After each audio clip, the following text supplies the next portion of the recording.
सो good morning everybody, myself Acharya Vishvendra. आज एक discussion करूंगा आपसे क्लास 9 फिजिक्स के बेसिक टॉपिक्स पे। आइए बच्चों स्टार्ट करते हैं। क्वेश्चन नंबर 1, डिस्प्लेसमेंट इज कैसा क्वांटिटी है बच्चों? Vector. Displacement is vector quantity. और वेक्टर क्वांटिटी का मतलब क्या है? It has magnitude, direction and added by laws of vector addition. तीन बातें हैं बच्चों, ध्यान रहेगा। तो displacement is a vector quantity. अगला, sound is a dash D wave. 3D। अच्छा, 3D का मतलब क्या है? Three dimensional. थ्री डायमेंशनल मतलब कोई बच्चा बोल रहा है तो मैं मान लो अगर बोल रहा हूं, आपको भी सुनाई दे रहा है अगर स्ट्रेट लाइन में आप ज्वाइन है। कोई बच्चा सोचो है ना, कोई छिपकली बैठा है इस प्लेन के ऊपर, उस छिपकली को भी सुनाई देगा। और कोई पंखे पे एक सोचो कि चींटी बैठी है, उस चींटी को भी सुनाई देगा। Isn't it? Isn't it? मतलब जो साउंड है वो थ्री डायमेंशन में चलता है, पूरा का पूरा स्पेस कवर कर लेता है। इज दैट क्लियर बच्चों? तो ये 3D का माने, ठीक है। अगला है बच्चों, प्रेशर इज इक्वल टू, बोलो, फोर्स बाय एरिया। ज्यादा प्रेसाइज है magnitude of force per unit area. इसका कंक्लूजन क्या निकला था कि बच्चों एरिया जितना कम होगा प्रेशर उतना ज्यादा, या एरिया जितना ज्यादा प्रेशर उतना कम। इसका एप्लीकेशन है। हमें इंजेक्शन से डर लगता है कि नहीं? क्यों? क्योंकि एरिया बहुत छोटा है तो प्रेशर बहुत ज्यादा होता है। And human skin is more sensitive to pressure rather than force. ये इसका एप्लीकेशन है। अगला एप्लीकेशन है एरिया बढ़ा दे। हाथी वाला एग्जांपल आजकल भी देखेंगे। एरिया अगर बढ़ा, ध्यान है, हाथी वाला एग्जांपल। सर्कस में एक आदमी होता है, वो उसके ऊपर रखते हैं एक लकड़ी का ना बड़ा सा एक बोर्ड टाइप का, उसके ऊपर हाथी पैर रखता है, लेकिन उस आदमी को कुछ भी नहीं होता है। तो ये कोई रहस्य नहीं है, सारा फिजिक्स का एप्लीकेशन है। एरिया बढ़ा दो तो प्रेशर कम हो जाएगा, वो व्यक्ति उसको बियर कर पाता है। So it's all about the application of pressure and the concept of physics. Is that clear बच्चों? अगला देखते हैं, ऐसा यूनिट ऑफ प्रेशर, बोलो बेटा क्या? पास्कल। ये तो आसान है, pascal. Next is various units. तो एक तो पास्कल हो गया। अगला बोलो क्या है बच्चों? एटीएम है। अगला बोलो बार है। अगला बोलो एमएमएचजी है। अगला बोलो सीएमएचजी है। अगला बोलो टॉर है। ठीक है ना? These are the various units, बराबर है। इसके बाद है बेटे largest unit of pressure, this is ATM. इसके बाद next 1 ATM is equal to, this is 1.013 into 10⁵ pascal. Is that clear बच्चों? उसके बाद एक बार थोड़ा सा छोटा होता है, दिस इज 1 इंटू 10⁵ पास्कल। उसके बाद 1 ATM इज इक्वल टू, ये आएगा बच्चे 76 सेंटीमीटर ऑफ मर्करी। कितना? 76 सेंटीमीटर ऑफ मर्करी। इसका माने क्या है? माने ये है कि अगर आप एक मर्करी का कोई किसी उसमें कंटेनर में मर्करी ले और उसमें यहाँ से एक टेस्ट ट्यूब, ये ट्यूब आप लगा दें, तो प्रेशर की वजह से इसमें मर्करी 76 सेंटीमीटर ऊपर चला जाएगा। कितना? 76 सेंटीमीटर। ये इस बात का मानेगा। Is that clear? पानी प्रेशर लगाएगा ना, सॉरी, इस पे प्रेशर लगेगा एटमॉस्फेयर की वजह से, वो मर्करी को ऊपर खींच लेगा। इज दैट क्लियर बच्चों? नेक्स्ट है 1 ATM is equal to how much mm? 760। तो सिंपल है, 1 सेंटीमीटर में कितने mm होते हैं बच्चों? 10। तो 760 mm of Hg। Is that clear? अगला आता है बेटे 1 ATM is equal to how many torr? 760 torr. कितने टॉर होते हैं? 760। अगला आता है बच्चों ऐसा यूनिट ऑफ फोर्स, न्यूटन। बहुत ही सिंपल है, हम कर चुके हैं। अगला loudness is related to intensity. Related to intensity है बेटे। अगला question, intensity is related to, ध्यान है, पॉइंट सोर्स का 1/r² है, या लाउडनेस है वो तो है ही, लेकिन 1/r² होता है पॉइंट सोर्स के लिए। किसके लिए बच्चों? पॉइंट सोर्स, बराबर है।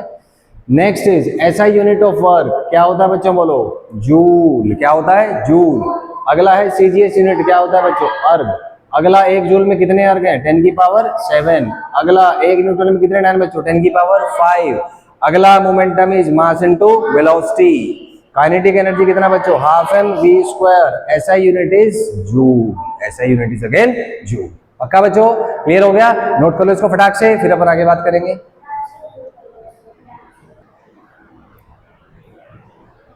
सो good morning everybody, myself Acharya Vishvendra. आज हम डिस्कस करेंगे equations of motion. So let's start with equations of motion. क्या चीज पढ़ने वाले हैं बच्चों हम लोग? बोलो, इक्वेशन ऑफ मोशन। अब ये इक्वेशन ऑफ मोशन क्या होती है? तो बेटा इक्वेशन ऑफ मोशन क्या है? ये कनेक्ट करता है डिस्प्लेसमेंट, वेलोसिटी, एक्सेलरेशन और टाइम को। किस किस को?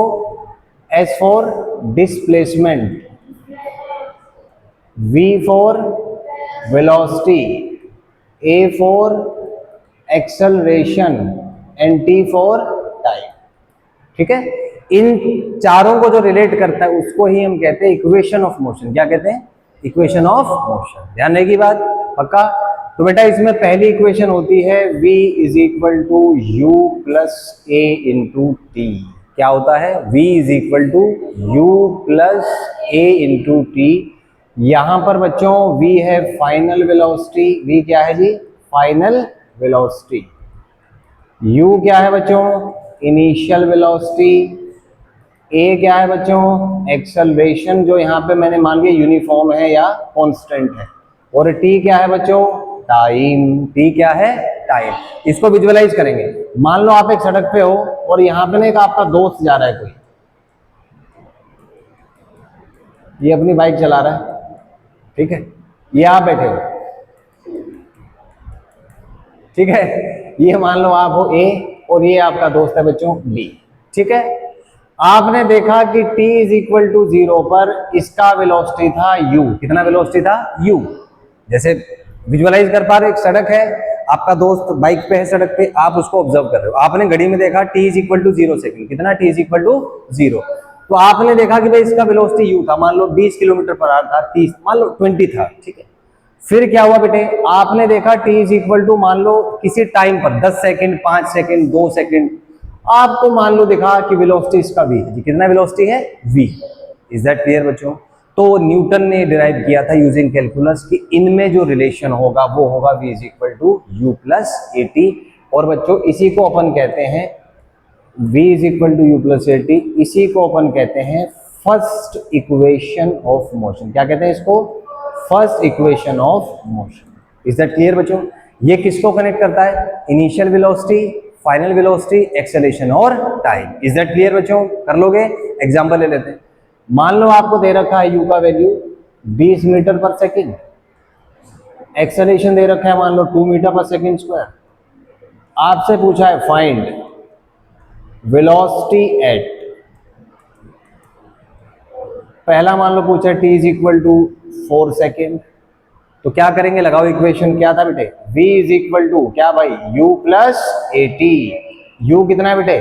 20, a कितना है? 2, टाइम कितना है यहाँ पे? 4। तो क्या आ जाएगा बोलो? v is equal to 20 plus 2 into 4 कितना बेटा? 8। कितना आ गया? 28 मीटर पर सेकेंड। बराबर है। अगला मान लो पूछा है t is equal to 10 second पर वेलोसिटी। तो क्या फंडा है? v is equal to u plus a t. u कितना बेटा? 20, a कितना? 2, टाइम कितना? 10, कितना भाई? 20 प्लस 20 कितना हो गया आपका? 40 मीटर पर सेकेंड। बराबर है। अच्छा, कई बार पूछते हैं velocity as a function of time. क्या पूछता है? Velocity as a function of time. Function माने जिसमें t आएगा, जिसमें क्या आएगा? t। आसान है, खास बात नहीं। क्या? v इज इक्वल टू क्या बच्चों? u plus a t. u कितना बेटे बोलो? 20, a कितना? 2, टाइम को t रखने का, टाइम को t रखने का, तो as a function of time आ गया। Is that clear? Is that clear बच्चों? तो ये इसमें क्या आ जाएगा? Velocity as a function of time. Is that clear बच्चों? फिर से एक बार रिपीट मारेंगे इसको। हम लोग क्या पढ़ रहे हैं? Equation of motion. ये क्या है? डिस्प्लेसमेंट, वेलोसिटी, एक्सेलरेशन और टाइम के बीच का रिलेशन बताने के लिए 3 इक्वेशन है। कितनी इक्वेशन है बच्चों? 3। फर्स्ट इक्वेशन क्या है? v is equal to u plus a t. v क्या है? Final velocity. u क्या है? Initial velocity. a क्या है? एक्सेलरेशन। t क्या है? टाइम। कॉन्सेप्ट क्या है इसका? विजुअलाइज करेंगे। सड़क है, सड़क पे आपका दोस्त बाइक चला रहा है और आप उसको ऑब्जर्व कर रहे हैं, ठीक है जी। तो आपने घड़ी में देखा t बराबर 0 था, उस समय वेलोसिटी मान लो u था। जैसे मान लो 10 मीटर पर सेकंड, 20, 30, 40, उसको अपन ने u मान लिया। क्या मान लिया? u। फिर आपने देखा मान लो 10 सेकंड के बाद कि इसका वेलोसिटी कितना है, तो मान लो वेलोसिटी कुछ v हो गया, जैसे मान लो 50 हो गया, 60, 70, 90, इस तरीके से। तो बेटा इनमें जो रिलेशन आएगा वो न्यूटन ने डेवलप किया था यूजिंग कैलकुलस कि v is equal to u plus a t equation को फॉलो करेगा। ही प्रेडिक्टेड इट, और ये काफी हद तक ठीक होता है। इज दैट क्लियर बच्चों? इस पे बेस फिर हमने क्वेश्चन किया। u का वैल्यू दिया था 20, a का 2 था, वेलोसिटी फाइंड करना था पहले 4 सेकंड पे। फंडा लगाया बच्चों u plus a T, value solve करके आपका v आ गया 28। कितना आ गया बच्चों? 28। फिर हमने क्या फंडा निकाला, t इज इक्वल टू 10 पे, b is equal to u plus at, solve करके कितना बच्चों 40। लास्ट का खतरनाक सा लगता है देखने, velocity as a function of time, कुछ भी खतरनाक नहीं है, फंक्शन ऑफ टाइम माने उसमें t आएगा, उसमें क्या आएगा t, तो न्यूमेरिकल ना होगा, उसका अलजेब्रिक वैल्यू है, ठीक है जी, तो उसको वैल्यू रखेंगे बेटे, v is equal to 20 plus 2 into T आ जाएगा। ओके, नोट करें इसको फटाफट।